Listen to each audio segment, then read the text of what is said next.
Hey everyone, Internet Healthiest Book Reader here. Today I want to talk about Good Energy, the surprising connection between glucose, metabolism, and limitless health by Dr. Casey Means.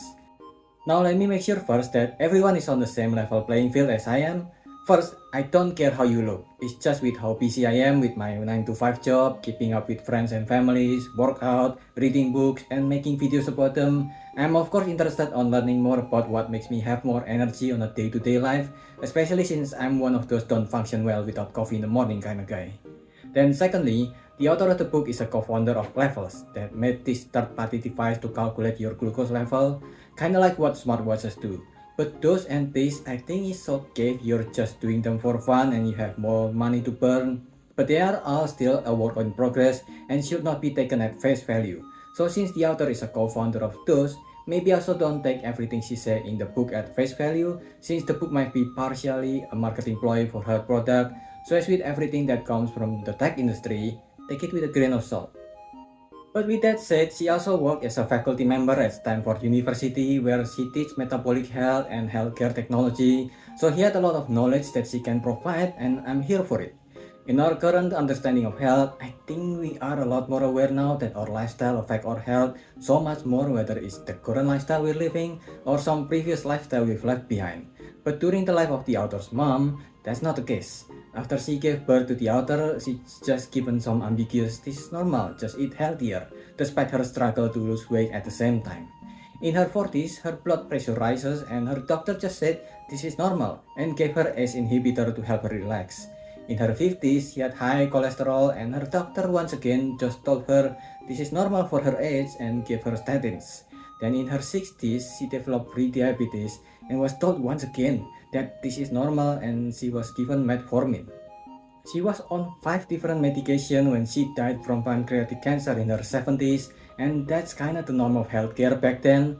The author has gone through internship at National Institute of Health, studied at Stanford, worked as ear, nose, and throat aka ENT surgeon at Oregon Health and Science University, then won an ENT Research Award by the time she was 30.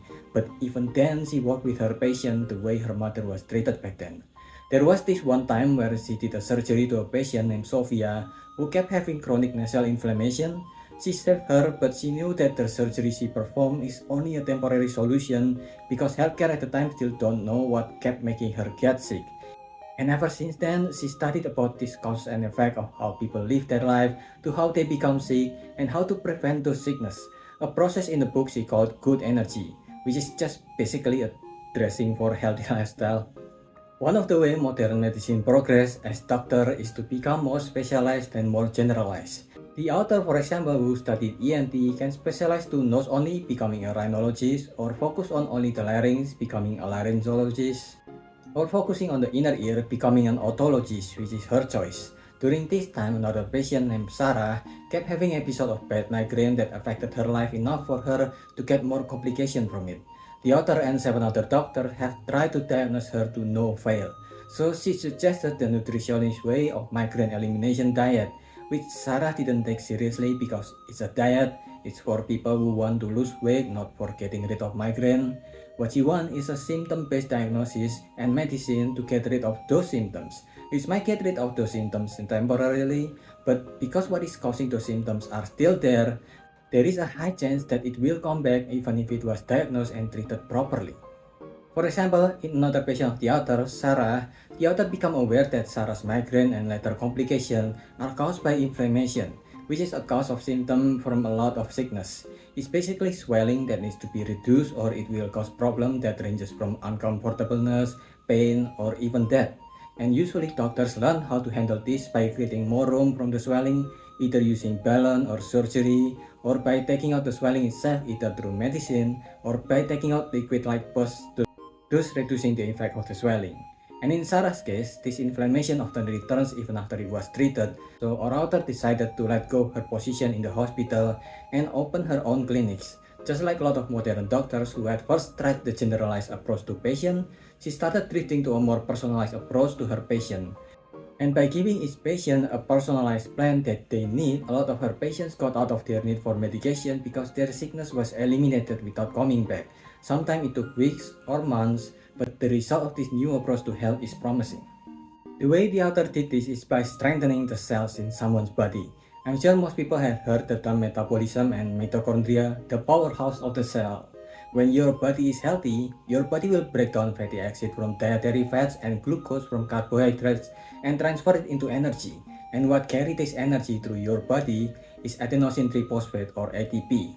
There are like 7 things that our cells need to function optimally, and all 7 of these requires ATP to fuel them. One is to make protein, not the kind of protein for workout, but various kind of protein that our body produce to signal workhorses of the cell. 2. Repair, regulate, and replicate DNA to make sure that our cells don't mutate into things like cancer. 3. Cell signaling, so our cell works properly whether it's our hormone or our electrical impulses. 4. Transport our cell to the place they needed, like facing danger in area that needed the protection. 5. Homeostasis, which is our body chemical reaction to maintain itself. 6. Cell waste cleanup and autophagy, so our cell kept recycling itself with healthier cells properly. And 7. Metabolism, energy itself. And these 7 things all needed ATP to function properly so that our immune system didn't overreact when something bad happened.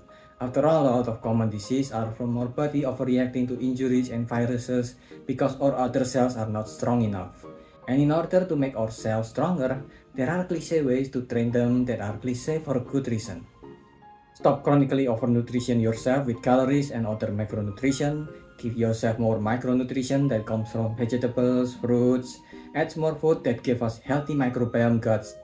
Add more physical activities, regular workout. Control your stress level with meditation, etc. Reduce medication usage as much as possible. Have better sleep schedule. Reduce the usage of artificial lighting that ruins your circadian rhythms. Reduce the environmental toxins in your life like cigarettes, alcohol, or the synthetic chemicals I mentioned from breathing to die for. And of course, spend less time indoor, where the temperature are usually regulated by devices like heater and aircon. A change in temperature can be healthy for your body, which is why people kept saying touch grass. And without this, what you get is bad energy that usually makes you less energetic, which boils down to 3 things. 1. Mitochondrial dysfunction, where the cells cannot make energy properly. 2. Chronic inflammation that happens because your immune system stays on fight mode all the time, which will only stop once its environment changes. 3. Oxidative stress, where the cells are creating damaging waste from trying to process all the junk it consumes. And from the author's own experience and the patient that comes from her, this dysfunctional biology causes a lot of problems that form many symptoms. Irritable bowel syndrome, acne, depression, chronic pain, sinus infection and migraines, hearing loss, autoimmune condition, infertility, chronic fatigue. Most of these are our own body signaling that something in our life needs to change. Some of these effects of bad lifestyle habit can even happen to children, so when you're older and your body started to naturally fall apart, it got even worse with more symptoms available from bad lifestyle. Stroke, dementia, heart disease, respiratory disease, arthritis, or even a disease like COVID. The book also gave a lot of criticism towards how healthcare and medical practice is conducted, mainly in America, and these are legit criticism, not some big karma conspiracy BS. It's actually things that can be changed and need to be changed, like our reliance on medicine to fix things for us instead of taking care of what caused those symptoms in the first place. How there's not that much official pushback to the use of sugar, despite it being the leading cause of a ton of sickness, not just diabetes. And because of that, getting a healthy lifestyle that the book kept on saying as good energy is mostly up to us.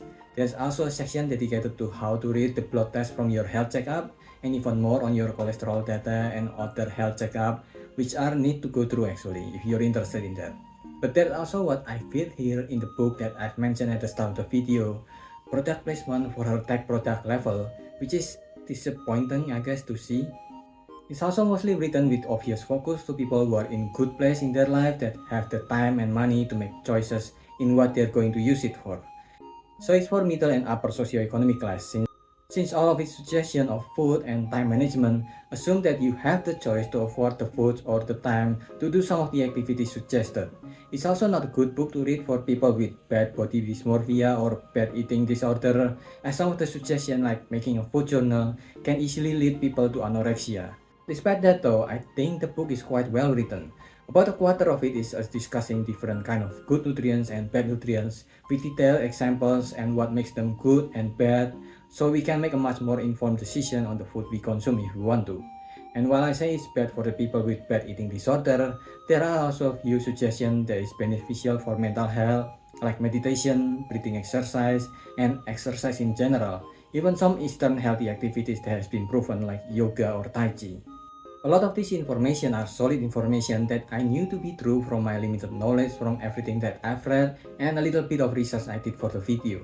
The book strangely made the decision to list all of its sources on the author personal website, which is cool I guess that the author provide a place you can access for free for the references, but it's also a weird decision since putting it there means it can be edited anytime. Also, the book will probably last longer than the author's website, so that means when the website is down or the pages are taken out, you'll need to access it through the Wayback Machine, which is just additional work for its reader just to fact check the information in the book. There's also the fact that there are even more product advertisements on the website, which makes it feel a bit manipulative on the author's part.